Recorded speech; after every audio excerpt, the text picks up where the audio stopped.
In the age of muscle monsters and iron titans, there was one man who moved in silence, yet spoke volumes through symmetry. He didn't shout, boast, or dominate headlines. He simply showed up and outshone the rest with pure aesthetic precision. His name, Charles Claremont. A quiet storm, a sculpture in motion, a champion who never chased spotlight, but whose presence commanded respect on every stage he graced. Today, we reveal the story of Charles Claremont, the forgotten master of classical form, who proved that discipline is divine, and that true greatness needs no noise. Charles Claremont was born on 26 October 1962 in Barbados. Unlike his contemporaries, he didn't parade a personal backstory. He didn't sell his struggle or glorify hardship. He let his physique speak. What we know is that he emerged from Britain's underground gyms during the late 1980s and early 1990s, a period dominated by mass-driven training and steroid-fueled size. But Charles was different. He embodied a philosophy of form over freak. His body wasn't just built, it was designed with intention, balance, and a spiritual rhythm few could replicate. This wasn't just a bodybuilder rising, it was an archetype emerging, quiet, calculated, and on a mission to perfect symmetry. Charles began competing in local British and European contests in the early 90s, instantly catching judges' attention for his sharpened aesthetic and detailed conditioning. He didn't win with mass, he won with mathematical proportion, the kind that made people stop and stare. As he moved into the IFBB Pro League, Charles stood beside legends like Flex Wheeler, Sean Ray, Kevin Levrone, and Dorian Yates, yet never looked out of place. In fact, many argue that he had the cleanest lines on stage, rivaling even Flex Wheeler in pure aesthetic harmony. Though he was rarely promoted, he placed consistently high and earned his pro card through discipline alone. This was bodybuilding before social media. No filters, no hype, just grit, sweat, and geometry. What made Charles Claremont legendary was not just his muscles, but his message through form. Standing around 5'10", Charles competed at a lean, crisp 230-240 pounds, not bulky, but commanding. His physique featured deeply etched abs, wide flared lats, sweeping quads, full round deltoids, and arms shaped like twin blades. His posing was methodical, each movement flowing like poetry. He didn't rush, he didn't flex for show. He breathed in silence, and the crowd felt his presence. This was more than muscle.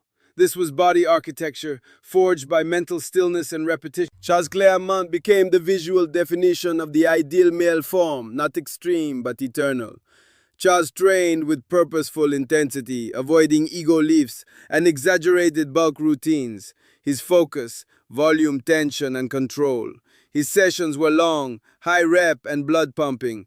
He trained like an artist, repeating strokes, correcting symmetry, sculpting each muscle like clay. He avoided excessive weight. Instead, he chased the perfect contraction, the maximum pump, and the deepest mind-muscle fusion. He wasn't chasing weight plates, he was chasing perfection. He believed that the body is a reflection of internal alignment, that the muscle only grows if the mind is calm, focused, and singular. His training philosophy was as spiritual as it was physical. Thoughtful, be present in the set, don't count. Don't rush, feel the signal, feel the shape. He trained not to impress others, but to refine his own reflection. The 1990s were the era of mass, of shock size, of extreme muscle. Guys like Dorian Yates, Nasser El Sonbati, and Paul Dillette were taking muscle to freakish new levels. But Charles stayed the course. He refused to compromise aesthetics for applause. He didn't balloon. He didn't deform. He remained true to classical form, and paid the price. He was often overlooked in placings despite presenting arguably the most complete physiques on stage. Why? Because his style reminded people of something deeper, something pure. He wasn't just a competitor. He was a standard, a quiet rebellion against chaos. He forced the world to confront a difficult question. Thoughtful, is bodybuilding about size or about harmony? And every time he stepped on stage, Charles answered that question without saying a word. Charles Claremont rarely spoke in interviews, rarely gave insights, rarely chased clout. Some mistook that for arrogance, but in truth, it was reverence. He was devoted to the craft, devoted to the silence, devoted to becoming the form.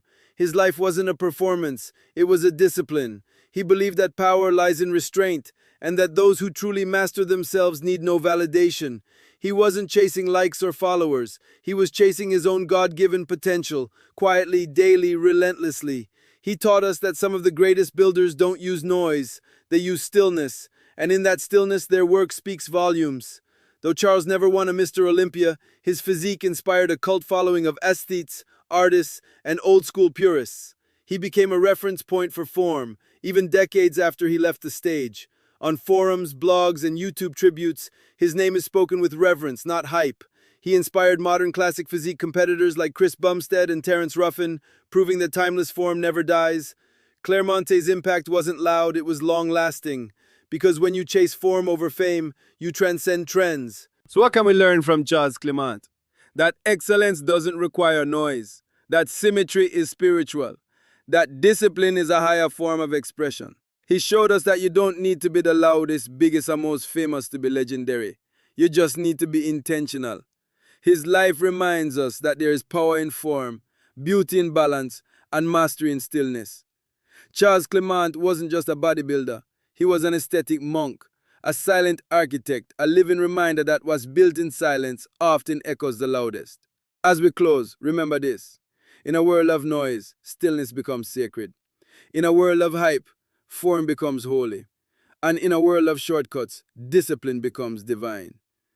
Train like Charles, not for fame, not for applause, but for symmetry, for peace, and for the unspoken truth that lives in every perfect rep. You are the sculpture. You are the sculptor. You are the silence becoming shape. This is the legacy of Charles Claremont.